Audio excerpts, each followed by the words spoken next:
Hola, bon dia a tothom, bon dia a totes i totes, i benvinguts en aquesta jornada de valor compartit. Una jornada volgudament breu, intentarem estar només una hora amb un únic objectiu, que és introduir aquest concepte, explicar què vol dir el concepte de valor compartit. Sovint trobem sinònims i a vegades confonem el todo per una parte o la parte d'un todo, per tant, serà bo començar a tenir com a objectiu explicar-vos què és el valor compartit, i no només això, sinó què ens pot aportar aquest valor compartit a les nostres organitzacions. Tenim tres ponents, és una sessió que estem coorganitzant Cluster Gourmet i Novi, i en aquests ponents tenim, per una banda, Acció, a qui també li donem les gràcies per ajudar-nos a tirar endavant aquesta secció, i després tenim un dels socis del Cluster Gourmet que ja està participant ja incorporat al valor compartit en la seva estratègia empresarial i que, per tant, de primera mà, i això creiem que és el que ens aportarà prou valor, de primera mà ens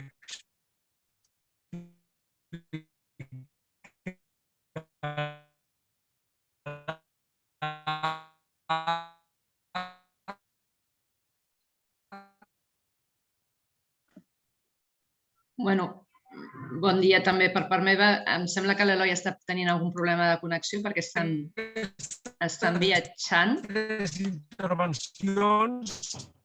Primer, després d'aquestes tres...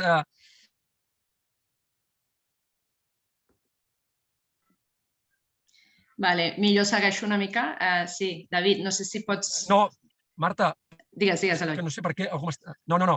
Senzillament el que comentava, una vegada que hem fet aquestes tres presentacions, després hi haurà temps perquè vosaltres pugueu fer les vostres preguntes o aprofundir en aquells aspectes que més vulgueu. Sense més preàmbuls, com que la sessió hem dit que seria breu, també és breu la introducció. Joan, quan tu vulguis, introdueix-nos en aquest món del valor compartit. Moltes gràcies. Perfecte, gràcies Eloi, gràcies als dos clústers per la invitació i per promoure el que és aquest webinar sobre valor compartit. Per nosaltres el que farem avui no té com a objectiu únicament compartir el que és aquest concepte, compartir quina és l'estratègia que hi ha darrere i compartir què és el que està passant a nivell global, sinó sobretot que això serveixi com el preàmbul d'un projecte, un projecte de consultoria estratègica que us oferim a través dels dos clústers aquí present i que estem treballant amb els diferents clústers del programa Catalunya Clústers. Nosaltres des d'Acció hem creat una metodologia original per ajudar les empreses a incorporar aquests conceptes que, com us deia, estem recolzant a través de projectes de clúster. Després el meu company, el Pau Virtudés, ho comentarà, però en tot cas, com a introducció, dir-vos que no només volem fer una presentació o unes presentacions per compartir un contingut, sinó que això serveixi com a introducció cap a aquest projecte pilot. Vaig intentar compartir pantalla. Per part meva, jo el que faré és explicar-vos el concepte de valor compartit, és sobretot perquè aquest concepte és un concepte potent per incorporar l'estratègia de la vostra companyia, independentment del sector, independentment de la dimensió de la mateixa. Abans d'entrar en la presentació, sí que aquest matí m'he llevat amb una notícia que crec que és molt bon inici de la presentació. No sé si heu sentit que després de l'espectacle lamentable del Djokovic a Austràlia, avui ens deien la notícia que ha invertit en una empresa farmacèutica danesa per desenvolupar una vacuna contra el Covid. El que és el que avui parlarem és exactament el contrari d'això.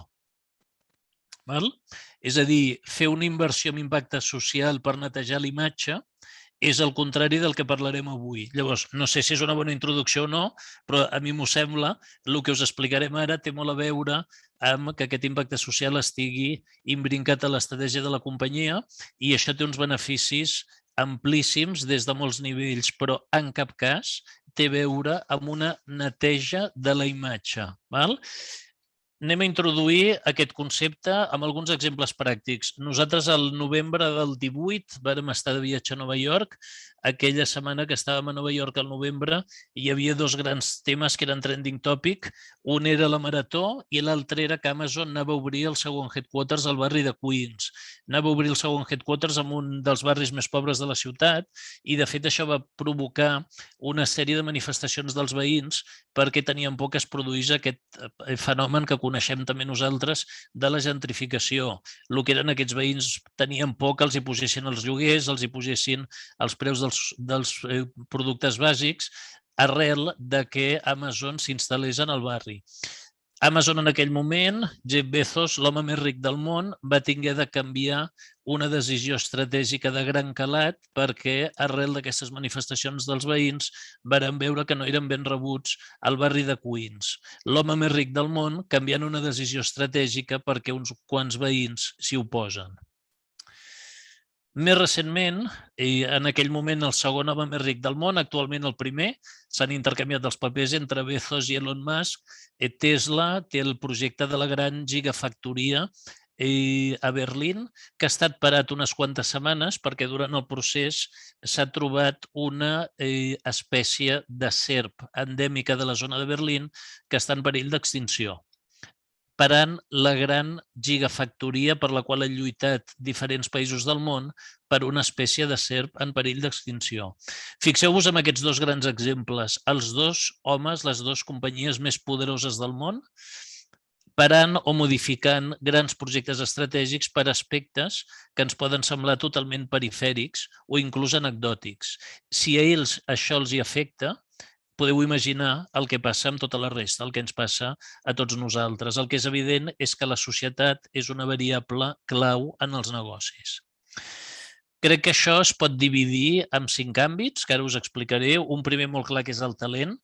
Els joves que es reuneixen els divendres en el Fridays for the Futures no únicament és, jo diria, un moviment anecdòtic d'uns joves que puguin tenir un posicionament ecologista determinat, sinó que crec que és molt rellevant respecte al talent que no tindrem mai a la nostra companyia si no tenim un propòsit alineat amb les seves expectatives. Veiem alguns exemples del que implica un moviment com aquest. 20.000 estudiants de les millors escoles de negoci de França han firmat un manifest on diuen que mai aniran a treballar a una empresa que tingui un impacte climàtic negatiu. 20.000. I no només 20.000, sinó de les millors escoles de negoci de França. Quan les classes altes fan la revolució, el moviment és tan imparable com transversal. Fa poc vam veure també un estudi que ens deia que 4 de cada 10 joves dubten de tenir fills per l'emergència climàtica. Això no només afecta el talent que no tindrem a la nostra companyia, sinó que afecta els nostres països. Per tant, fixeu-vos en la rellevància del posicionament que hem de tenir com a empresa cara al tenir aquesta capacitat d'atraure talent o de retenir talent. Estudi interessant de Deloitte respecte al talent millennial ens diu algunes conclusions. Per exemple, més d'un 50% dels millennials ens diuen que deixaran la seva companyia abans de 2 anys si no té un impacte positiu a la seva comunitat. O més d'un 60% ens diuen que deixaran la seva companyia abans de 2 anys si no tenen una política consistent des del punt de vista de la inclusivitat i la diversitat. Sense un propòsit consistent no tindrem capacitat d'atraure talent, no tindrem capacitat de retenir talent. Un altre àmbit obvi i estratègic per tots nosaltres, evidentment, és el consumidor. El que és l'estudi anual que es realitza de consumidors europeus, l'última dada ens diu que més d'un 20% de la població europea pren decisions de compra tenint en compte criteris ètics. Estem parlant de més de 80 milions de consumidors. 80 milions de consumidors. I aquest és un percentatge creixent. No enamorarem el consumidor si no tenim en compte també tots aquests criteris, no únicament des del punt de vista mediambiental, sinó també des del punt de vista social. Aspectes com el packaging són aspectes clarament valorats pel consumidor. En un altre estudi, 56% del consumidor diuen que tenen en compte tot el viatge mediambiental d'aquell producte quan prenen decisions de compra. Això afecta, això interpel·la a les empreses que esteu aquí de Gourmet, això interpel·la a les empreses que esteu aquí de l'àmbit del vi. estem veient que el mercat ja recompensa aquestes empreses sostenibles. Crec que un dels temes importants del contingut d'avui és que no hi ha una dicotomia entre sostenibilitat i rendibilitat. No existeix aquesta dicotomia, sinó que de fet el que hi ha és un cercle virtuós. L'índex borsari més important del món, el Dow Jones, té un subíndex, que és el Dow Jones Sustainability, on les empreses que de forma conscient han incorporat la sostenibilitat als seus productes estan tenint 6 vegades més vendes que els productes de la competència que no incorporen la sostenibilitat. Per tant, aquest mercat ja recompensa a les empreses més sostenibles. També ho fa el món del finançament. Tenim que el fons privat més important del món, BlackRock, va deixar d'invertir en empreses amb un impacte climàtic negatiu i ha centrat les seves agendes d'inversió en empreses respectuoses amb el medi ambient. Això ha estat seguit pels principals fons d'inversió a nivell global i això ha estat seguit també pel món del capital risc.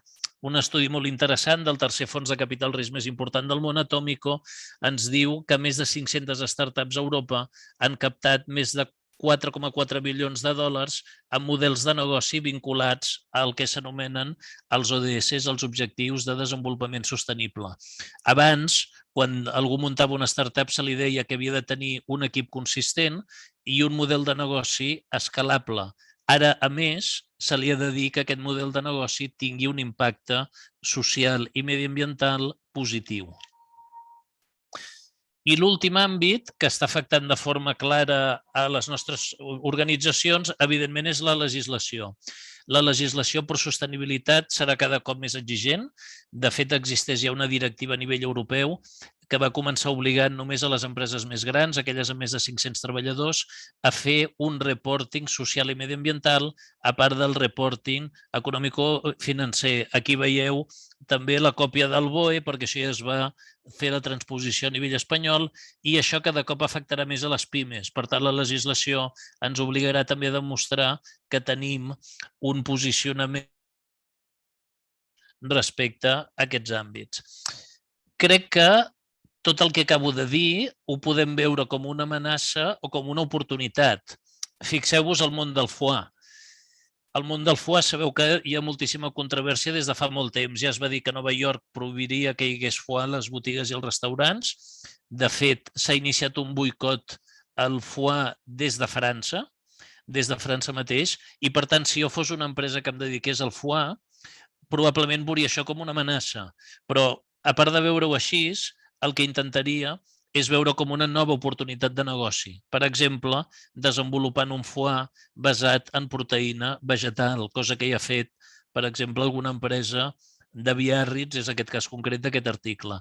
Per tant, la contracara de l'amenaça, la contracara d'una legislació cada cop més exigent, pot ser perfectament una nova oportunitat de negoci. I, de fet, tot aquest treball amb clústers l'enfoquem a intentar detectar noves oportunitats de negoci que sorgeixin d'aquest concepte de valor compartit. Veiem, per tant, 5 grans palanques pel canvi. Necessitem tenir aquest propòsit consistent per captar i retenir talent, per enamorar el consumidor, per tenir la capacitat de captar finançament. Els bancs no únicament miraran en l'EBITDA, els bancs miraran com un criteri de risc quin és el nostre impacte climàtic com a organització. I, com us deia, la legislació també com un gran driver per sofisticar la nostra estratègia. El més important, des del nostre punt de vista, al centre. Hi ha grans oportunitats de negoci d'aquest concepte de valor compartit. Què entenem com a valor compartit? Bàsicament, la intersecció entre aquest impacte econòmic i l'impacte social i mediambiental. I, com us deia, això més que una dicotomia són 2 cares de la mateixa moneda. I això parteix de la base que aquest capitalisme en procés de transformació requereix que pel que tots els reptes socials que tenim avui en dia sobre la taula puguin ser resolts, no únicament els estats, els governs, les ONGs en siguin protagonistes, sinó que el sector privat s'involucri, ja que té molta més capacitat d'inversió i té molta més capacitat directiva. Nosaltres entenem aquest concepte com un concepte vinculat a l'estratègia, no a la filantropia. La filantropia és fantàstica per resoldre reptes socials, però com a agència de la competitivitat el que intentem i el que hem fet és desenvolupar una metodologia, com us deia, perquè aquest bé comú, aquest bé superior a la nostra companyia vagi vinculat a que la nostra companyia és més rendible i la nostra companyia té també un impacte econòmic. Per tant, com us deia, va de la mà el generar un impacte econòmic amb generar un impacte social i mediambiental. I això ho treballem des dels clústers perquè té molt a veure també amb l'enfocament que tenim, que el clúster sigui una plataforma per ajudar les empreses a prendre decisions estratègiques. I el valor compartit no és més que afegir una dimensió social a aquesta estratègia. Després d'aquesta introducció de què està passant, de com això ens interpel·la tots i cadascun de nosaltres, intentem veure quina és la solució. Per nosaltres, aquest propòsit superior, aquesta visió de cap on hem d'anar, l'hem d'aterrar amb un mètode específic, l'hem d'aterrar amb unes eines específiques i és aquí on vam conèixer el moviment Bicorp. El moviment Bicorp es crea a Nova York l'any 2006, bàsicament una empresa que es dedicava a fer bambes pels equips de l'NBA, és comprat per un capital risc i la cultura que ells tenien, que era una cultura molt enfocada no únicament a generar lucre, sinó a generar també el bé social, va ser absolutament esborrada per aquest capital risc. Els fundadors es van vendre l'empresa i van muntar un moviment per intentar ajudar qualsevol empresa de qualsevol lloc del món, de qualsevol sector, a que no els hi passés el mateix. Van generar una sèrie d'eines, unes eines que ens permeten treballar aquesta sostenibilitat des d'un punt de vista holístic, i aquest és un punt important perquè pràcticament tothom associa la sostenibilitat només al medi ambient. El model Bicorp, i veieu aquí el B-Impact Assessment, que és una de les eines que utilitzem, fixeu-vos que medi ambient és una de 5 àrees.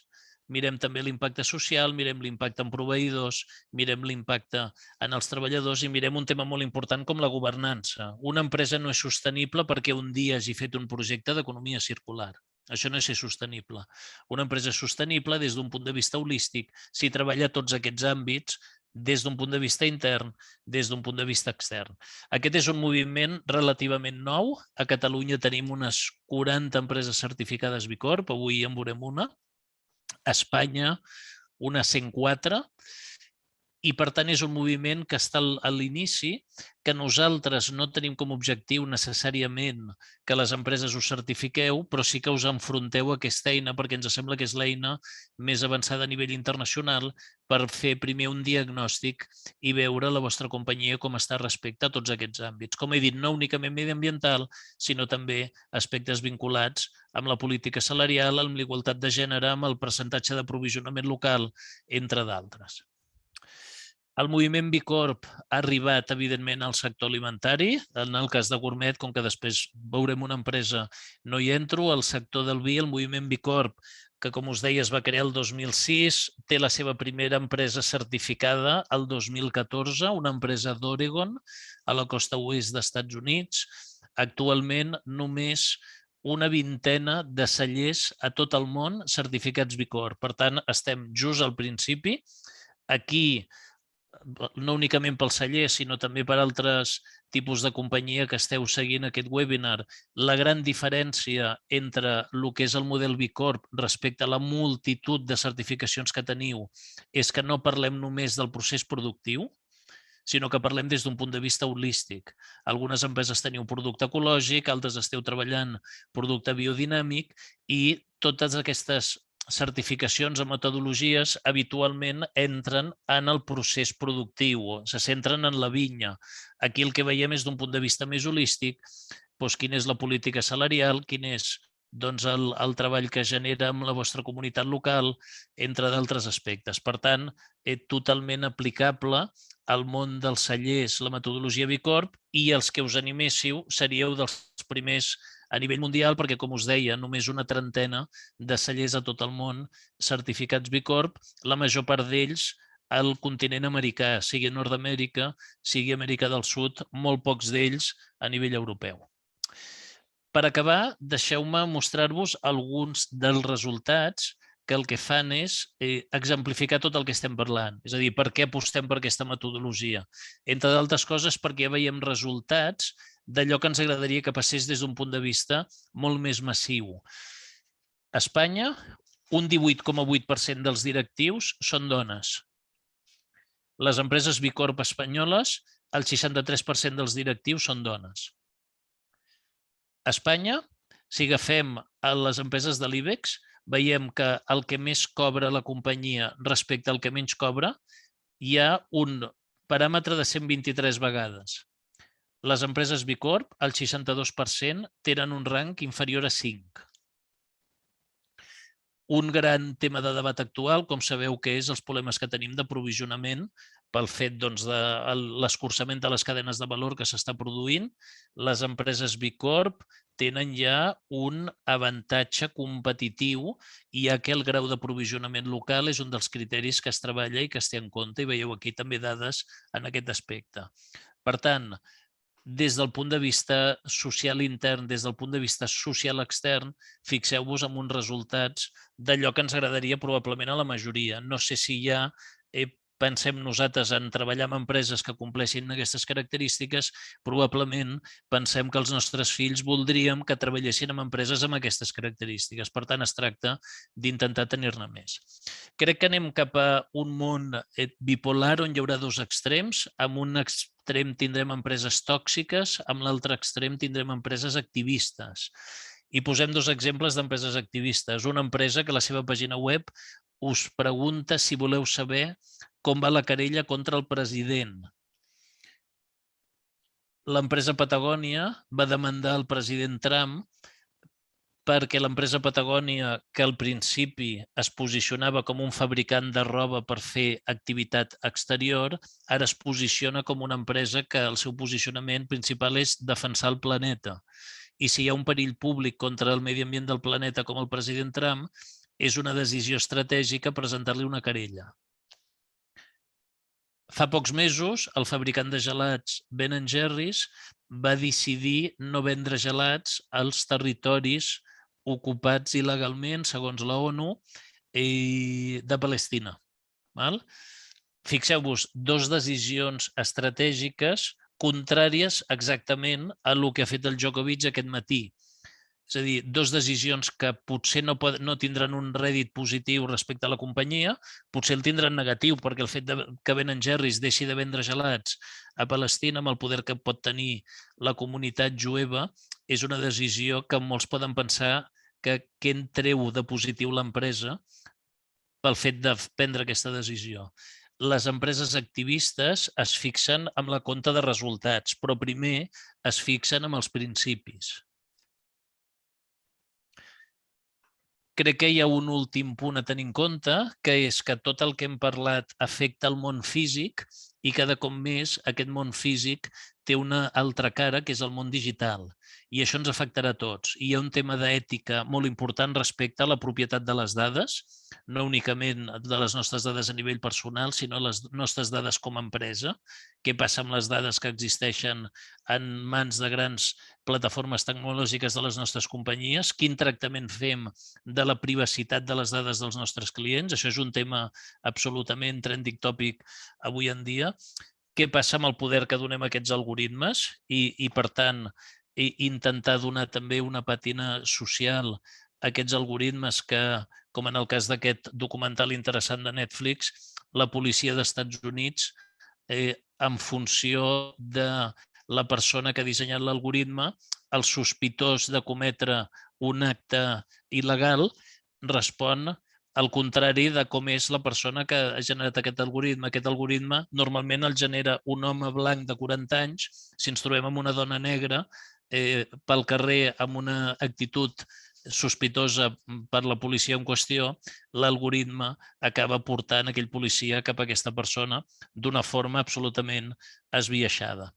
Què dir de les plataformes i del fet que aquests riders tinguin com a jefe a un algoritme?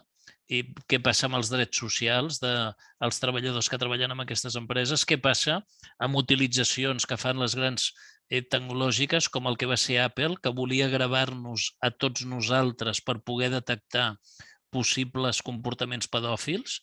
i, per tant, un objectiu lloable passa per espiar-nos a tots nosaltres, què passa amb aquests comportaments, o el mateix Mercadona, que va començar a gravar-nos a tots quan entràvem al punt de venda per intentar identificar si algú que hi havia estat robant en un Mercadona volia tornar a entrar-hi. Per tant, objectiu lloable, evitar que lladres tornessin a robar a Mercadona, procediment no lloable, ja que implicava gravar-nos i reconèixer la cara de tots nosaltres. Això, evidentment, va ser un comportament que va estar sancionat. Per tant, tota aquesta dificultat de gestió que tenim les empreses avui en dia s'afegeix a aquesta capa digital que penso que el que fa és que tot sigui molt més difícil. I amb això acabo. Implicacions de tot el que hem dit, també des del punt de vista directiu. Es va fer un estudi a 195 líders per part de Harvard on se'ls preguntava quines són les principals competències que ha de tenir un director general. La més votada, amb un 67%, tenir estàndards ètics i morals elevats. Per tant, això té implicacions també amb la forma que tenim de dirigir les nostres organitzacions. I crec que també té implicacions amb el tipus de talent que hem de tenir. Cada cop més necessitarem que això de la sostenibilitat des d'un punt de vista holístic no sigui un silo més a l'empresa, no hi hagi tal persona que és el de sostenibilitat, sinó que això formi part de l'ADN i això implicarà també un tipus de nou càrrec com pugui ser el director de sostenibilitat amb un impacte transversal a tota la companyia. Fins aquí aquesta introducció que us volia fer del concepte de valor compartit. Com hem dit, lo interessant per nosaltres és que això us interpel·li i que si voleu posar-ho en pràctica a casa vostra, sapigueu que estem fent aquests projectes a nivell de clúster, aquests projectes pilot que ara us comenta el meu company Pau Virtudes. Merci.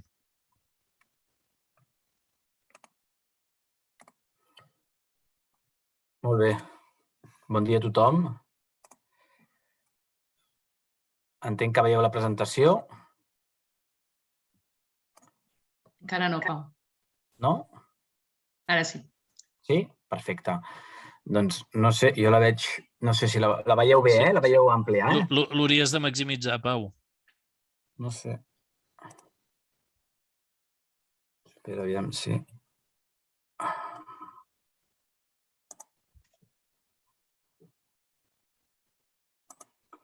Ho agafa ara o no? No.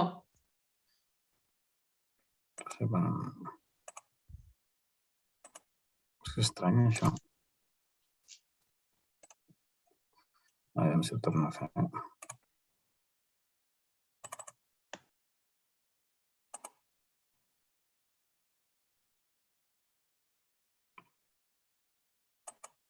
Ara potser? Encara no, Pau. Potser pots començar així, no? Però la veieu? La visualitzeu o no? Sí. Val, doncs escolteu, disparo amb això. Molt bé, soc el Pau Virtudes, jo intentaré explicar-vos els projectes que estem endegant d'estratègies per identificar i treballar el que és el resultat de la mesura en l'àmbit de valor compartit en clústers, d'acord? I amb el Joan ja ho ha comentat, aquí hi ha un canvi de paradigma. Al segle fins ara, al segle XX, les empreses, si em permeteu l'expressió, estaven creades, estaven dissenyades, estaven pensades principalment per generar valor econòmic, principalment per l'accionista. Això forma part de l'antic paradigma, diguéssim. Això, en el segle XXI, això ja no és així. Les empreses no únicament estan pensades per crear valor per l'accionista, sinó pels seus grups d'interès, per tot allò que té relació amb l'empresa, la comunitat, els treballadors, els clients, els proveïdors, etc. Doncs en aquests projectes que estem... Em temo, Pau, que amb la presentació... No passes les diapositives, no és greu, però només veiem el títol. Ara sí. Ara sí? És estrany, és que no sé... Ara millor? Ara què veieu? Encara la primera. Està com carregant. És estrany, perquè a mi m'ho passa. Me la vols passar per correu, Pau? Si no... És estrany. Aviam, torno a carregar un moment.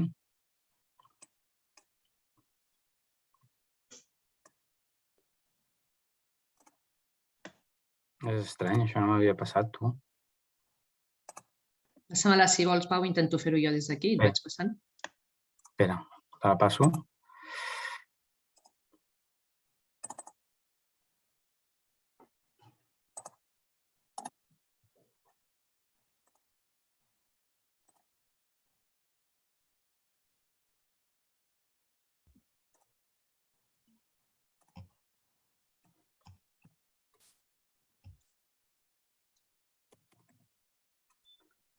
No sé on el tinc ara.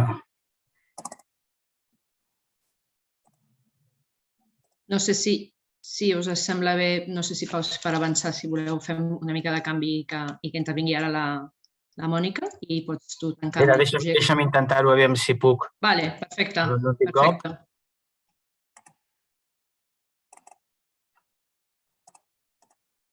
Ara veieu, no? Sí. Ho confirmeu que ho veieu? Sí, segueix. Ara, Pau, ara, mentre li passes, aviam si pots... ara ja està. Pots Ara tirar sí? per... Ara Tira baixem. així, tira així, Així- sí. Sí? Veieu que estem a la segona diapositiva? Sí, Sí? Vale. El que us comentava, doncs, hi ha un canvi de paradigma. Passem d'un valor únicament pels accionistes a un valor pels grups d'interès i en el projecte que estem treballant, nosaltres el que intentem és transformar aquests models de negocis, és a dir, passar de models obsolets a intentar treballar models activistes, com ens deia el Joan, models d'empreses activistes que tinguin major transparència, que totes les decisions es pensin o es facin seguint criteris també socials, mediambientals, òbviament també econòmics, però tot això també introduint-ho en el que és en la seva estratègia, en el seu ADN, en el seu també els seus requisits més legals, com puguin ser els estatuts. No? Per tant, el projecte que us proposem és iniciar un procés de transformació holística. I quan diem holística, i el Joan ho ha definit molt bé, és a tots els racons de l'organització, a tots els departaments, de tot allò que fa l'empresa, actuï en conseqüència i amb aquesta relació d'aquest triple impacte, d'aquests 3 eixos que comentàvem. No un producte, no un procés, això està molt bé, però aquí estem parlant d'una relació més holística. Val? Per tant, aquí és on volem incidir en els projectes que estem fent o que ens agradaria desenvolupar amb vosaltres. I com veieu aquí a la pantalla, espero que ho veieu bé, no sou els únics. D'acord? Això no és cap invent. De fet, ja ho estem treballant des de fa uns 3 anys. Nosaltres aquests projectes que estem desenvolupant en l'àmbit dels clústers, ja hi han passat bastants clústers. De fet, actualment estem treballant amb 3 clústers que preveiem que al llarg d'un parell o 3 de mesos, un parell de mesos acabarem els projectes, com és el de Food Service, el del clúster del SECFO i el de materials avançats, en un àmbit més tecnològic, o a l'àmbit del clúster de salut mental o Catalonia Bio, que és un àmbit més de salut. Nosaltres pensem que tots els clústers tenen la capacitat de generar valor compartit. Alguns d'una forma més òbvia, més evident, com puguin ser el de salut. Tot allò que fan té segurament una component de valor compartit. Altres amb reptes majúsculs, com el del packaging, amb un repte majúscul com és el tema del plàstic, o el del moda, tèxtil, com sabem. Quins són els objectius específics que perseguim o que ens agradaria treballar en els projectes pilots? Doncs el primer és més basat cara al clúster, incorporar una agenda de valor compartit pel clúster, perquè quan acabem el projecte que desenvoluparem, que ens agradaria desenvolupar amb tots vosaltres, tinguem una agenda que el clúster sàpiga què fer i tingui una agenda d'activitats i projectes per anar desplegant al llarg del temps. Després, sofisticar l'estratègia, i això ho hem comentat, introduir també aquests criteris més socials i més mediambientals en el nostre core business, en el nostre ADN, en la nostra manera de ser, també.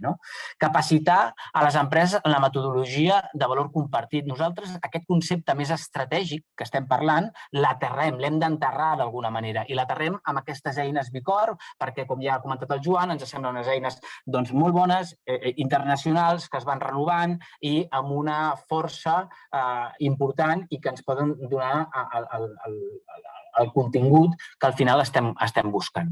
Identificar l'impacte social i mediambiental, indicadors, però no només treballar els indicadors, que això ho farem en el marc d'aquest projecte, sinó veure com podem millorar aquests indicadors. Està bé que ens diguin el resultat de l'indicador, però saber com el podem millorar, això també té un punt, un factor important.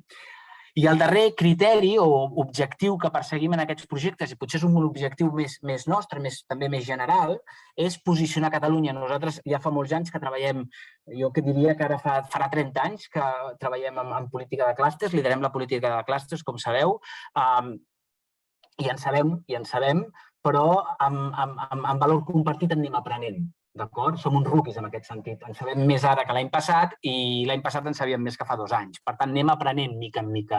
Entenem que el binomi valor compartit i clúster és un binomi per quedar-se i ens hem d'anar posicionant perquè aquest projecte que estem desenvolupant, i així ens ho diuen els que estan treballant en aquest sentit, que són experts en aquest àmbit, això és pioner a nivell mundial. Per tant, no hi ha enlloc que es treballi el valor compartit relacionat amb clústers. Per tant, també aquest binomi és important per nosaltres. De la mà de qui ho fem? Això ho fem d'una empresa que es diu Roots for Sustainability, que és una empresa catalana, tot i que té un nom anglès. Són country partners de Vilab, són experts en tot el tema de sostenibilitat corporativa, valor compartit, i ens ajuden a liderar, a treballar aquests projectes i a executar-los des de la perspectiva dels clústers. Per tant, ho fem de la mà de talent especialitzat. Ràpidament, dir-vos que aquests projectes que us plantegem tenen 2 blocs, un més d'identificació d'oportunitats de negoci i un segon bloc més de treballar els indicadors, més la mesura, més els resultats. D'acord? I això ho fem amb aquestes 2 eines, el B-Impact Assessment, que ja l'hem comentat, i l'SDG Action Manager, que és una eina també creada per Vilab. Vilab és qui dona la certificació de certificació B Corp, i Nacions Unides, també està creada per Nacions Unides, i ens mesura el que és la contribució als ODS que a nosaltres ens afecten o que poden tenir un impacte. Per tant, també treballem aquest aspecte important en aquest àmbit. I això no m'agradaria saltar-ho. Això és un projecte, com hem dit, és un projecte de transformació. Al final estem posant les bases, els pilars d'una transformació holística de la vostra organització a nivell estratègic. I, per tant, això no s'aconsegueix per generació espontània, això no és d'un dia per l'altre, això és un procés. I, per tant, necessitem, òbviament, els clústers ja estan al cas, necessitem la seva implicació, tenir una implicació d'acció, però necessitem la vostra implicació com a empreses que vulgueu participar en aquest projecte, perquè això no es fa d'un dia per l'altre. Per tant, són projectes que tenen una implicació i un treball també individual, col·lectiu i també individual per part vostra. La metodologia, i passo ràpidament, perquè entenc que avui l'objectiu és fer-vos una primera pinzellada i tindrem ocasió de parlar-ne més en profunditat, si esteu interessats, però principalment hi ha 4 fases. La primera fase és com fer un screening dels updates estratègics que puguin tenir els clústers, tant Gourmet com Innovi, i a partir d'aquí començar a detectar oportunitats de negoci amb valor compartit. I mirar també què està passant al món amb valor compartit, que vosaltres tingueu informació de què està passant al món amb el vostre negoci, jo crec que és molt interessant. Després, executar tot un seguit de tallers que aquí sí que ja us implica com a empreses a participar activament. Farem un taller per identificar noves oportunitats de negoci, farem entrevistes qualitatives a empreses que estiguin participant en el projecte o altres empreses que no hi participin però que ens puguin aportar valor afegit, per corroborar tot allò que estem fent. Farem 2 tallers de mesura per treballar aquestes eines que us comentava, el BIA i l'SDG Action Manager. Hi ha una altra fase més de priorització, intentem aportar valor, per tant, prioritzarem i completarem i us donarem deures amb el sentit de treballar vosaltres a casa vostra el que són les eines, també. I, per últim, farem el que són els resultats. Nosaltres això ens interessa fer bola de neu, tindreu una elaboració, un informe, tant pel clúster com per les empreses, potser pel clúster una mica més extens, perquè els hi permetrà desenvolupar activitats en el marc del seu pla d'activitats de l'agenda de valor compartit que us comentava. Farem un taller de presentació, tantes presentacions com vulgueu o ens demaneu, etc. Això, la realitat és que estem trigant uns 6 mesos. Amb tota la situació de pandèmia ens estem allargant més del que inicialment preveiem, però els projectes pilots estan durant uns 6 mesos. Això no vol dir que sigui cada dia ni molt menys, però sí que a nivell temporal uns 6 mesos. 4 fases. Mireu, nosaltres ens marquem uns objectius. Si fem un zoom aquí a la fase 2 d'aquests tallers, aquí fem un zoom i ens establim uns objectius mínims, perquè això no us ho he comentat, però a priori ho recolzem al 100% nosaltres des d'Acció i sí que a nivell numèric ens interessen uns objectius. A nivell qualitatiu també, però a nivell quantitatiu ens interessen. Del primer taller, d'identificar oportunitats, nosaltres estem pensant en 30 empreses, d'acord? Al segon taller estem parlant de com es treballarem les eines, introduirem les eines, com que tenen certa complexitat i s'han de treballar conjuntament, unes 15 empreses, i l'últim taller, que aquestes empreses ja comencen a treballar a nivell individual el que són les eines d'acompanyament a unes 5 empreses, d'acord? L'objectiu d'aquest projecte que us proposem no és certificar-vos, i ho repetirem, no és certificar-vos, és que us enfronteu a l'eina, és que tinguem els finishers. I per nosaltres els finishers són aquells que completen el procés, que acaben enfrontar-se a l'eina, que comencen a reflexionar, que es miren al mirall i diuen jo em pensava que a nivell de sostenibilitat corporativa ho feia molt bé i potser no ho faig tan bé i tinc aquest camí per recórrer de millora. Aquest és el gran què que nosaltres perseguim en aquest projecte. Resultats, que no m'hi extenc, de mitjana obtenim unes 10 oportunitats de negoci per clúster, en aquest cas al TIC Turisme en vam obtenir 12, que això ja anirem desplegant i decisió del clúster d'anar desplegant. Òbviament nosaltres ens interessa que si fem tota aquesta feina i el clúster ja està d'acord, tot això a la llarga s'acabi implementant i portant a terme. O 50-60 referències de benchmark internacional, això també amb unes fitxes, amb una informació detallada de cada una d'aquestes activitats, d'aquest benchmarking. I ja per anar acabant i no extendre'm perquè amb el rotllo de la presentació potser m'he extès més del necessari, quins beneficis perseguim?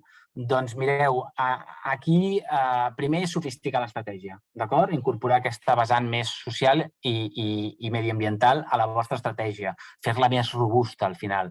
Aquest benchmarking internacional, saber què està passant al món amb el vostre sector, en el món del vi, en el món de l'alimentació a nivell gourmet, home, doncs jo crec que és molt interessant saber què està passant al món i us pot portar informació molt de detall.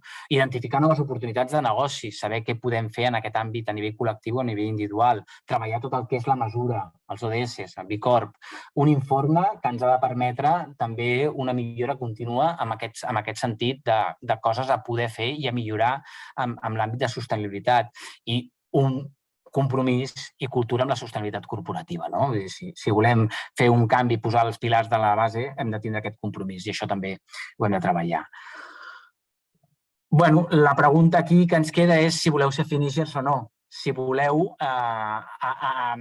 engrescar-vos. Òbviament, això ha de ser una decisió vostra, una decisió que heu d'estar decidits, perquè això no és, com us deia, heu d'estar conscienciats en aquest sentit. I a dia d'avui ja són més de 50 finishers, no està actualitzada aquesta diapositiva, però ja, com ens deia el Joan, aquí això no va de gran o petit, això hi ha grans, hi ha petites, això va de creure-s'ho i aquestes empreses, com a mínim, s'ho han cregut i han jugat o han participat amb nosaltres. Per part meva, res més, no m'allargo, i qualsevol cosa anem parlant al final. Moltes gràcies. Doncs moltes gràcies, Joan, moltes gràcies, Pau, per les vostres intervencions. Anem una miqueta més tard del previst, però deixem les intervencions i consultes al final, si us sembla bé, i donem pas ara a la intervenció de la Mònica Navarro, que és fundadora de Delicious & Son, una de les empreses que pertany al clúster gourmet, són elaboradors de salses mediterrànies sense gluten, veganes, sense OMG, etc. I sobretot és una empresa que recentment a la Mònica l'han identificada com una de les 50 líders del sector del futur, que lideraran el futur de l'alimentació. Això segons l'estudi de Futurístic 22 de la Zero Food Innovation Hub. Per tant, per nosaltres és un privilegi tenir-la al clúster, que li agraïm molt la seva intervenció d'avui. Johnson és membre de B Corp des del 2019, si no m'equivoco, Mònica, i avui comparteix amb nosaltres la seva estratègia de triple impacte. Amb això, Mònica, et dono la paraula. Moltíssimes gràcies per afegir-me en aquestes jornades de valor compartit. La veritat és que les dues presentacions que heu fet al principi són increïbles. És una pena que tinguem que fer aquesta trobada virtual perquè estem parlant de punt de vista holístic, estem parlant d'activismes, estem parlant del canvi del paradigma. O sigui, jo crec que tot això fa molta por i encara es veu com molt allunyat. I és ben difícil poder-ho transmetre de la manera que ho heu fet amb les dues presentacions. Jo, abans d'entrar a explicar què és Delicious & Sons, jo diré que soc la Mònica Navarro, soc cofundadora de Delicious & Sons, el meu segon projecte com a emprenedora dins del món de l'alimentació, però sobretot soc una activista per un món millor des de que era molt petita. Amb la qual cosa, la paraula activisme, en el cas de Delicious & Sons, mai ens ha fet por. Però heu dit coses molt interessants i crec que amb aquestes dues presentacions que heu fet, crec que esteu fent una proposta a les empreses que, a més d'interessant, és supernecessària. Crec que queda molt clar que aquest canvi del paradigma està entrant i està entrant d'una forma molt forta. Potser estem a Espanya o Catalunya, segons cadascú com ho vulgui veure, no? Però potser estem aquí i ho veiem tot molt més allunyat, però com bé heu dit, B Corp és un moviment que neix el 2006 als Estats Units i B Corp està present en el New York Times, en el Wall Street Journal, està present als mitjans, però està present a les vides de totes i cadascuna de les persones, sobretot amb els nuclis més de les ciutats més importants, perquè tots sabem que els Estats Units està molt dividit, igual que, com dèiem, la societat i les empreses cada vegada estarem molt més dividides. Jo crec que una miqueta el Joan i el Pau ho heu dit, ho heu deixat intuir d'una manera. Aviam qui agafa aquest carro i qui es puja, perquè ara ho podem veure com molt llunyà i molt eteri, aquestes paraules, activisme holístic, canvi de paradigma, però és una realitat i és una realitat palpable. Jo crec que és molt important per les empreses. Hi ha com dos grans camps per mi, que tots tenen un punt de partida que és la reflexió, i aquí ho empalmo amb l'holística. O sigui, tothom ha de fer una reflexió, vosaltres els ajudeu amb aquest oferiment increïble que esteu fent, no per certificar-se, com ho acabeu de deixar ben clar, sinó per fer aquest procés tan necessari, perquè abans de dir jo vull ser una B Corp, s'ha de passar per un procés, sobretot quan són empreses que ja estan establertes. Per mi hi ha dues diferències, una diferència molt gran entre una empresa que neix amb l'ADN i amb la seva essència clarament B Corp, clarament que vol treballar una estratègia de triple impacte, mediambiental, social i econòmic, i l'ordre és aquest, no és el contrari, i una empresa que vol fer aquest canvi, vol fer aquest pas amb el seu projecte empresarial. Llavors, és molt necessari tota la feina que esteu fent amb B-Lab, que és una alta parauleja, que dius, i qui són aquests ara de B-Lab? I l'SDG Impact Assessment i totes aquestes coses. Però és superimportant perquè jo crec que durant aquest procés que ens acaben de dir els companys de 6 mesos, podreu veure quina és la situació d'higiene real, mediambiental, social i econòmica de les vostres empreses i a partir d'aquí saber si vull fer-ho o no vull fer-ho. A mi això em compensa, perquè si no és un procés de greenwashing, una de les altres paraules que heu utilitzat, ho heu dit en neteja d'imatge, m'ha encantat. O sigui, el greenwashing és una cosa que cada vegada més amb totes les investigacions socials, la gent jove, la gent que són els nostres consumidors ara i que a la piràmide continuaran sent els nostres consumidors, estan realment rebutjant i d'una forma molt gran a totes aquelles empreses que volen fer aquesta neteja d'imatge, que ara volen ficar-se al carro però que no ho tenen treballat des de dintre. Jo crec que és de vital importància entendre que aquest pas, si es fa per remoure les vostres empreses, per remoure-les textualment, amb un 360 graus.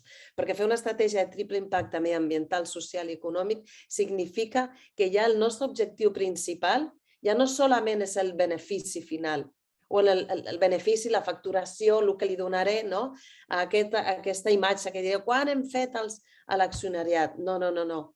Ara significa que tindrem un equilibri, i aquí va la paraula holística, un equilibri holístic amb aquest benefici mediambiental, social i econòmic. O sigui, ja no podrem separar el fer diners de com els fem, per dir-ho d'una manera com molt més clara. I ara aquí ja entro a explicar una miqueta la nostra experiència, però la nostra experiència parteix, és el nostre segon projecte d'alimentació. La meva vida l'he passat sempre en el món de la multinacional abans de fer-me emprenedora, però aquest segon projecte el vam fer tocant la nostra essència, el nostre ADN. I el nostre ADN era ja B Corp, el nostre ADN era ja de sostenibilitat, amb la qual vam treballar des de zero voler ser B Corp. A nosaltres ens va portar 19 mesos perquè ho vam fer solets. Jo em vaig formar als Estats Units, a la Universitat de Colúmbia. Vaig tenir la sort de conèixer el moviment B Corp des que va néixer i sempre vaig saber que volia ser una empresa B Corp. Quan vaig muntar el meu primer projecte d'alimentació, encara Vilab no havien portat B Corp a Espanya. Quan ja vaig muntar el 2016 Delicious & Sons, sí que existia, amb la qual vam fer colzes, érem 2 persones i 19 mesos més tard, el 2019, després de treballar-ho 19 mesos, vam aconseguir ser-ho. I la veritat és que no solament és un segell, això no és un segell que fico al meu pack, sinó que això és una forma de viure al món de l'empresa. I és una forma de fer les coses. És una cosa que ho tenim que tenir molt, molt i molt clar. Llavors vaig a compartir pantalla i intentaré ser el més ràpida i àgil possible. Delicious & Sons neix ja com amb aquesta vessant superactivista. Òbviament no hem tingut els recursos econòmics, potser per aixecar la bandera activista, com ho han tingut altres companys aquí a Catalunya, d'empreses fabuloses que ho estan fent, que també són B Corp i que ho fan superbé, però nosaltres, poquet a poquet, sí que hem volgut tenir des de l'essència aquest activisme ha de ser real, perquè si no ho sents, ni B Corp ni no B Corp. Continuaràs fent allò, la búsqueda de la facturació del benefici final sense pensar en les altres necessitats que té una empresa que vol pensar en la sostenibilitat, amb la qual nosaltres diem que som part del moviment pel canvi, millorant la vida de les persones, el planeta i els éssers vius que l'habitem, a través, en el nostre cas, d'una alimentació que està molt bona, que és honesta, que és saludable i sostenible. És una visió molt curta, però que cada paraula, que cada determinant i que cada article té una raó de ser. En el nostre cas, volem treballar aquest lideratge de l'alimentació responsable i sostenible. En el món de l'alimentació nosaltres no ens considerem gourmets. Nosaltres, el nostre mercat principal és l'americà i ens ajuda moltíssim el fet que en allà la normalització del producte de qualitat, que és el que podríem anomenar un producte gourmet, la tenim a cada lineal. En el lineal tu et trobes allà amb els productes que són més de luxe, amb els productes que són més senzills i amb els productes que estem a la gamma mitja, amb els que som certificats ecològics, certificats vegans o el que sigui, amb els que no. I aquesta normalització a nosaltres ens ajuda molt de cara al mercat. Actualment estem a 13 mercats, senzillament perquè hem volgut saber la nostra estratègia quan xicle era, però el nostre mercat principal, on fiquem tots els nostres recursos, és l'americà. Estem actualment amb uns 1.400 punts de venda a la costa est. Els nostres valors superimportants no els perdem de vista ni quan fem una etiqueta per un producte, ni quan dissenyem les caixes d'embalatge o quan vam lluitar molt per l'any passat aconseguir dins del món de l'alimentació ser una marca plàstic free. No utilitzem plàstic amb tota la nostra cadena, com una de les coses més que fem. La responsabilitat al Mediterrani, que és d'on venim, d'on produïm i d'on agraïm i d'on volem tornar tot allò que fem, són valors intrínsecs de la nostra marca. I la família, no perquè siguem per famílies, sinó per el que significa per nosaltres la família, començant per la humilitat. L'alegria la compartim amb el Mediterrani i del Mediterrani cap al món. Ara no sé què m'ha passat, que no he pogut...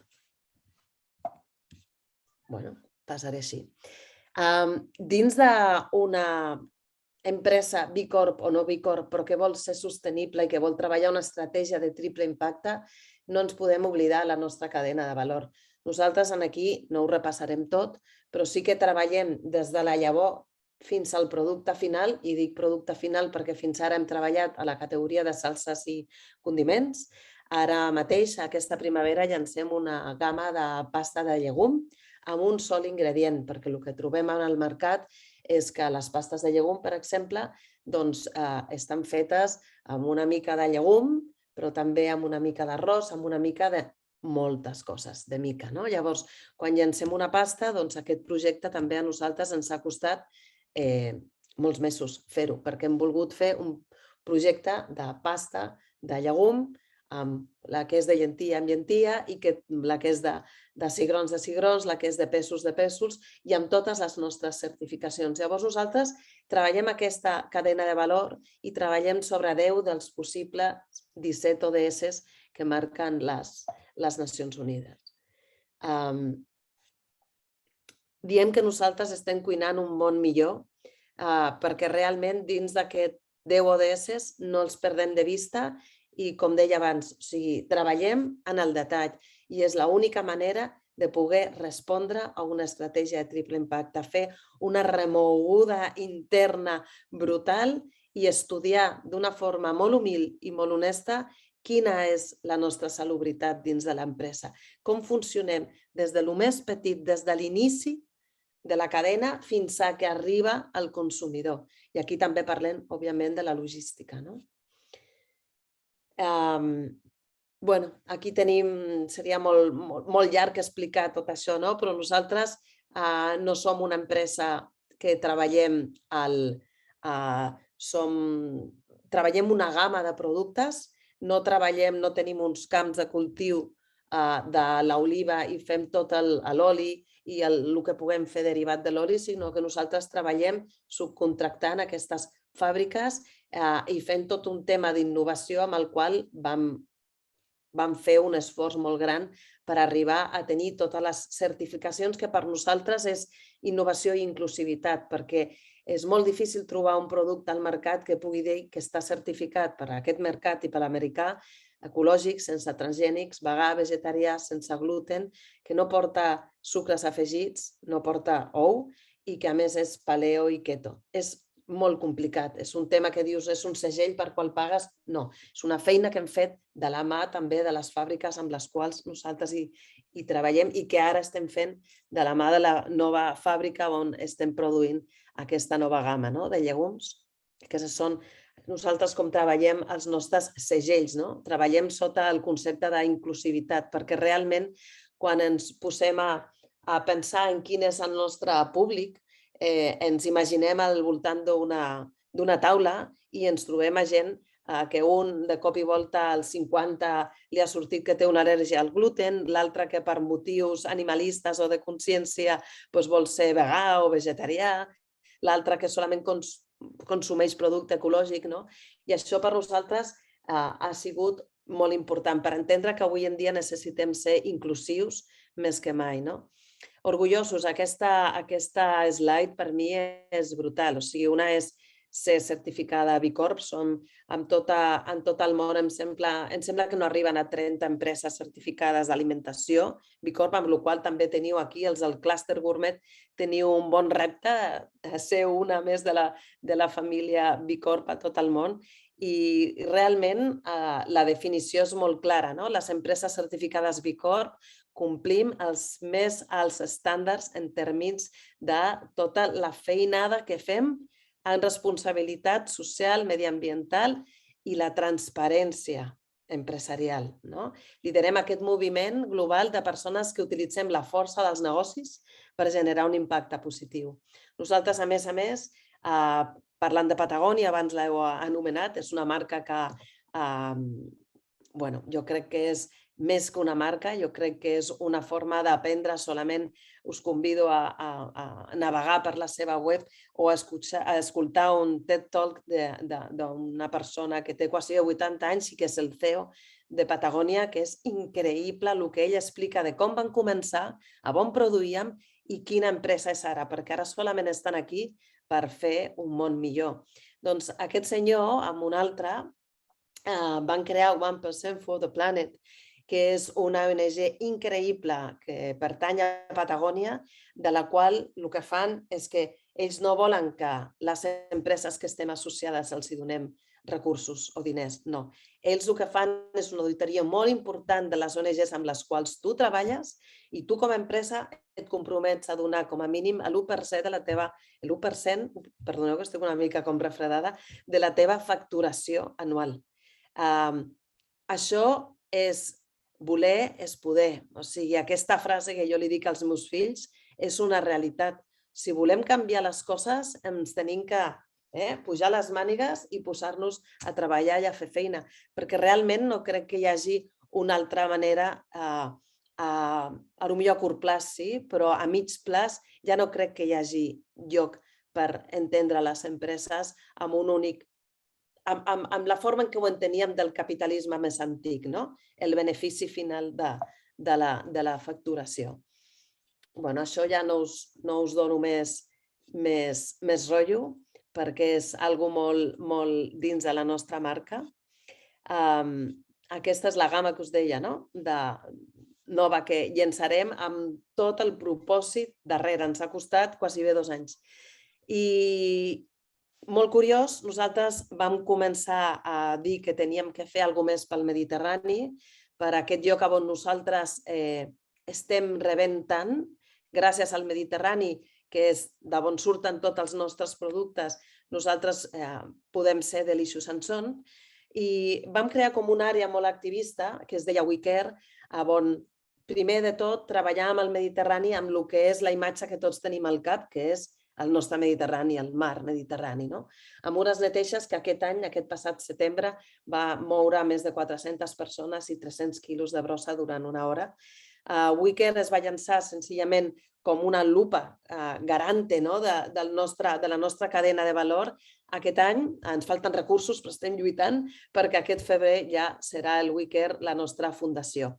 Amb la qual cosa jo crec que realment una empresa tan petita de 4 persones com nosaltres, amb un model que tot el que tenim més potent és externalitzat, perquè si no, òbviament, no podríem tenir un director financer fantàstic, no podríem pagar-lo, però nosaltres som 4 persones amb una empresa molt petita, però on tenim molt clar quina és la nostra essència. Jo crec que l'exercici d'aquestes jornades de valor compartit que us han compartit el Joan i el Pau és un exercici que us el recomano, però amb tot el meu cor, perquè tampoc crec que les empreses puguem continuar fent les coses com s'estan fent fins ara. I és un exercici que més enllà de que us certifiqueu B Corp, crec que és higiènic, és holístic, activisme, però la paraula és salubritat de l'empresa. I aquí ja acabo, recomanant absolutament que puguin passar aquestes empreses que avui ens escolteu per aquest procés d'aprenentatge. És superinteressant. I gràcies. Moltíssimes gràcies a tu, Mònica. Gràcies per la concessió de temps i gràcies per tot el compartit. Ens quedem aquestes últimes paraules d'un procés higiènic. Jo ara convidaríem els assistents, si voleu connectar-vos càmera i micro, si teniu alguna... Sí, veig que l'Albert aixecat la mà. Bon dia, Albert. Hola, bon dia. Encantada. Endavant. Bon dia. Em sentiu bé? Sí, no? Perfecte. Sí. Doncs, jo agrair la jornada com a part del soci del clúster Innovit, però jo ho he comentat altres vegades amb el Joan i amb el Pau. Jo crec que hem de contemplar altres formats i altres esquemes. Vull dir, el Bicorp és un esquema i que està molt bé, però mira, un exemple de l'any passat, Vinya Concha i Toro, un dels cellers més importants del món, certificat B Corporation, que ho explicava, diria que és l'octubre de l'any passat, estava explicant això i, per altra banda, tenia una crisi de reputació perquè estava pagant uns preus miserables pel raïm. Per tant, vull dir que això tampoc és garantia de res i és un tema del greenwashing que hem d'anar en compte. Per tant, quan ens hi posem, estic d'acord amb vosaltres que hem d'estar convençuts i vigilant quines actuacions fem, i entenc que és avaluar el comportament per després poder-ho explicar d'una forma coherent. Però jo no puc estar, perquè soc militant de fa temps de l'economia del bé comú, que és un altre model que va en aquesta línia, que a més, a través del matriu del bé comú, et facilita el compliment de les obligacions de reporting no financer, vull dir que, i a més és una eina avalada per la Unió Europea i és una eina que, a més, amb reports de sostenibilitat comparatius independents ha mostrat alts graus de transparència, d'eficàcia, de legalitat i d'atenció a tots els grups d'interès. Per tant, aquí la meva suggerència és que no ens tanquem amb el Bicorp, que és una possibilitat, però hi ha altres eines que s'han demostrat tan o més vàlides que ens poden facilitar aquesta feina. Moltes gràcies. Gràcies, Albert. No sé si voleu fer algun comentari. Joan o Pau? Sí, comento jo. Com hem parlat diverses vegades, a veure, per nosaltres l'important és l'objectiu final. L'objectiu final és introduir a l'estratègia i model de negoci de les empreses aquest concepte del triple impacte i, per tant, aquest impacte econòmic, social i mediambiental. Tenim tanta feina que jo crec que el que hem de fer és casar-nos amb l'objectiu, no amb el camí. Bicorp és un camí, tu, Albert, planteges un altre camí. El que sí crec és que, com que l'objectiu és tan majúscul i tenim tanta feina, el camí el que sí no passa és per desprestigiar l'altra eina, que no és la meva, però per fer compatible Bicorp amb altres eines que existeixen, sempre i quan compartim el camí, per nosaltres fantàstic. Nosaltres hem triat aquest camí perquè cal triar-ne un i perquè ens està funcionant molt bé, però és obvi que hi ha altres formes d'aconseguir aquest triple impacte més enllà de l'eina Bicorp. Nosaltres seguim aquí perquè tot el feedback que tenim després d'haver treballat amb més de 300 empreses és positiu i continuarem aquí, però entenem que hi ha altres eines que, com he dit, si comparteixen l'objectiu, benvingudes. Gràcies, Joan. No sé si hi ha algú més que vol connectar-se a càmera o aixecar mà per intervenir o fer alguna reflexió o consulta sobre el que s'ha exposat, tant sobre el programa pilot com potser a la Mònica.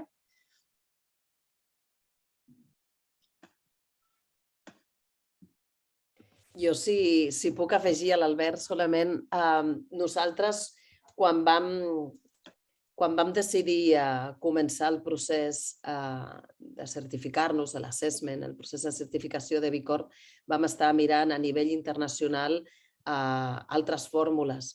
Des del meu punt de vista, la solidesa de Bicorp, l'auditoria és brutal, constant.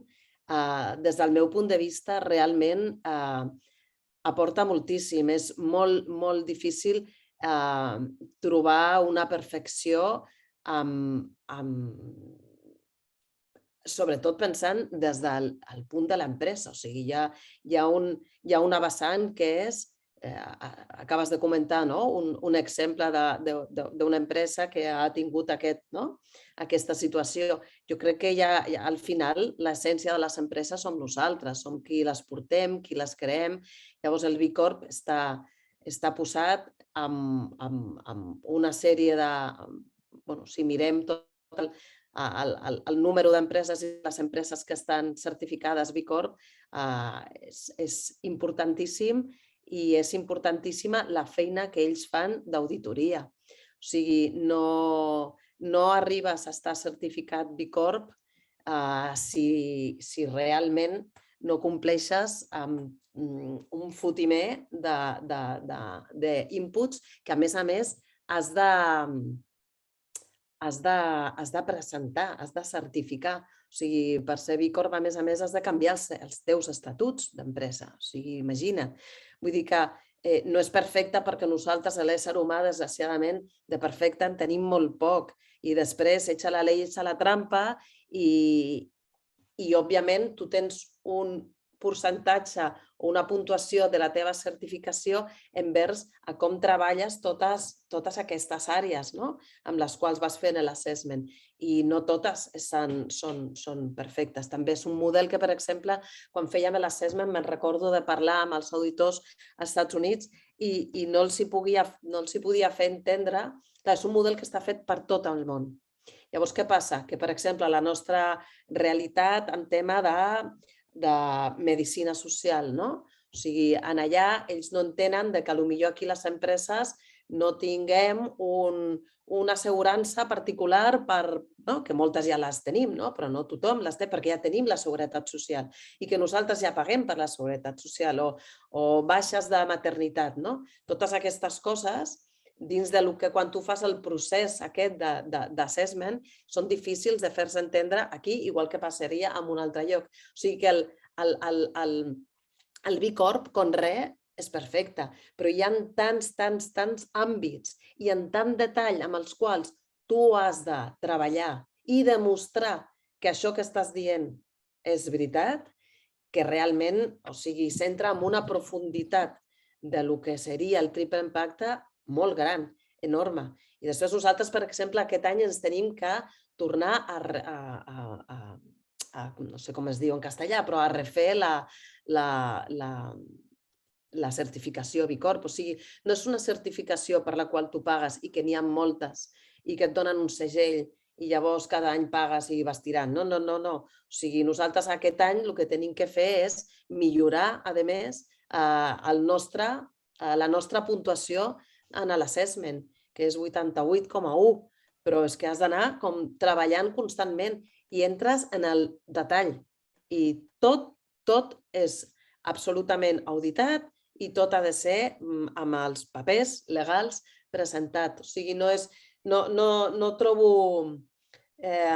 Sé que poden haver-hi febleses dins de les empreses, sé que hi ha greenwashing a tot arreu, però sí que és una cosa que, per mi, per sobre de tot, més enllà de la pròpia certificació, el que ens ha ajudat és a ser millors com a empresa. Perquè el detall en el qual tens que treballar és enorme, enorme. No, gràcies. Perdona, Marta, només un apunt, ja acabo. No estic d'acord amb tu, Mònica, perquè nosaltres, havent seguit també aquest procés amb un altre model, per nosaltres ha estat posar-nos davant d'un mirall, d'acord? I començar a veure coses que podem millorar i per nosaltres ha estat un camí, i hem pogut identificar millores. Per nosaltres això ha estat la part més beneficiosa de posar-nos en aquest moviment de triple impacte o de valor compartit a dir-ne. Molt bé. Albert, Mònica, moltes gràcies. El Ferran Alemany ha aixecat la mà. Ferran, bon dia. Endavant, si tens. Hola, bon dia. No sé si em sentiu. Perfecte. A veure, a mi em van convidar, jo soc Ferran Alemany, de l'empresa Torrens i Mel Alemany, perdó, i la Marta em va dir, Ferran, això, crec que tot aquest tema us pot interessar perquè vosaltres feu, no sé, esteu una mica dins d'aquest món, no? El que passa que, per una banda, poder ja estem, però nosaltres som d'una empresa, entenc jo, del món rural i una mica de la cultura antiga, no? És a dir, és una empresa amb una trajectòria d'anys i dins de l'empresa, a vegades, hi ha diferents sensibilitats. El meu germà o el meu pare, a vegades tenim visions diferents. I clar, jo ara m'imagino una auditoria tan potent com assenyalava ara abans la Mònica, del Bicorp, que et demanen tantíssima transparència, que et demanen que segurament nosaltres internament, jo entenc que som bona gent i com a organització anem prou bé o intentem fer-ho bé, però també tenim algunes petites contradiccions. I a vegades aquesta culturilla i aquesta manera de fer nostra, segurament toparíem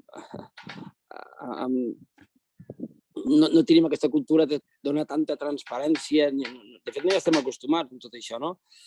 I, per tant, no sé, ho veig difícil poder-ho assolir, per almenys d'una manera bastant immediatesa, no? I aquesta dificultat a vegades de compartir això amb la resta de l'equip. Jo pot estar convençut, però si jo parlo amb la resta de l'equip, tant la direcció com el personal, nosaltres som 25-30 persones treballant, doncs tot això segurament xoca, no? Són coses que no són fàcils. Per una empresa de nova construcció, amb gent molt motivada, activista, no? La paraula activista a casa nostra doncs no sabem ben bé el que és, no? I potser ho som, però no ho sabem. No sé, tot això fa que, no sé, deixo aquestes reflexions amb aquestes possibles complexitats en moltes de les empreses d'aquest clúster o d'altres, no? Ferran, bon dia. Jo crec que, a veure, de les reflexions que fas, que crec que són molt pertinents, per una part jo et diria que tot aquest punt de transparència, d'acabar inclús dient la puntuació que tu treus quan et certifiques B Corp, etc., jo crec que és un estadi posterior. El que plantegem nosaltres amb aquest programa, de moment, és que t'enfrontis a l'eina, facis un diagnòstic i a partir d'aquí ja veuràs si surten aquestes contradiccions o no.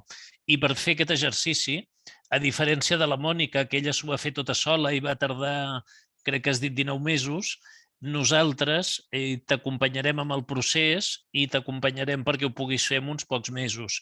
Però jo crec que primera ja veurem si hi ha aquestes contradiccions o no, i jo crec que com a mínim aflorar-les no és dolent, ni que no utilitzeu el concepte activisme. Vosaltres sou una empresa amb un impacte a la vostra comarca, amb un impacte amb el tipus de producte que feu, i per tant aquí a vegades el llenguatge també difumina el que som, però jo crec que coneixent-vos a vosaltres sou una empresa perfectament equiparable al moviment del qual estem parlant. I a partir d'aquí, ja us dic, vull dir, el projecte pilot que plantegem és un projecte d'entrenament. Agafeu-vos-ho així. Si després de l'entrenament voleu continuar corrent fins a la certificació, collonut, però si no, i l'entrenament ja us ha servit, nosaltres ja ens quedem contents. Vull dir que comentar-te això.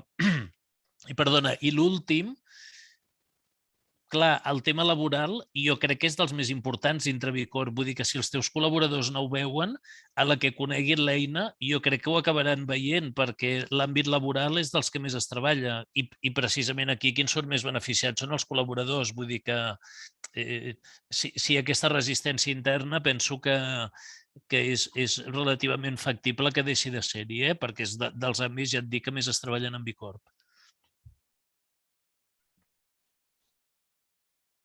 Gràcies, Joan. No veig cap altra mà aixecada. No sé si algú més vol fer una darrera intervenció, perquè ens hem avançat quasi 20 minutets de la sessió. Si no hi ha cap altra intervenció, Joan, Pau, potser ens podries compartir de cara a les empreses que estan interessades quin seria una mica el proper pas, com seguim amb això, amb el... Sí, gràcies. Jo el que us diria és comuniqueu als clústers la vostra intencionalitat de participar. Tenim uns mesos.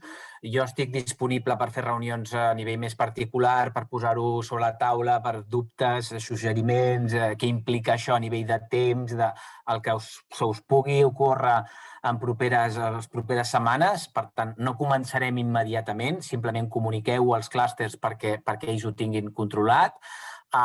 Començar no implica voler acabar, fixeu-vos la traçabilitat que us he exposat. El nostre interès és que comenceu i acabeu. però tampoc implica haver de fer-ho. Per tant, com a mínim comuniqueu i nosaltres, la nostra intenció és, si tot va bé, cara al juny començar-ho a planificar. Maig, juny, començar a planificar el projecte pilot. Per tant, encara tenim uns mesos per acabar-ho de pensar. Molt bé, Pau, moltes gràcies. Moltes gràcies a tots per les vostres participacions, Joan, Pau i Mònica, i pels assistents. Tant a la clúster Innovi, l'Eloi i el Víctor i el seu equip com nosaltres seguirem parlant amb vosaltres precisament per fer aquesta continuïtat d'aquest projecte que creiem que és, com dèiem, l'any en propòsit, 2022. Molt bé, doncs tanquem la sessió aquí, si us sembla bé, i estem a la vostra disposició. Moltes gràcies. Fins aviat. Gràcies, Marta. Adéu. Gràcies. Adéu, bon dia.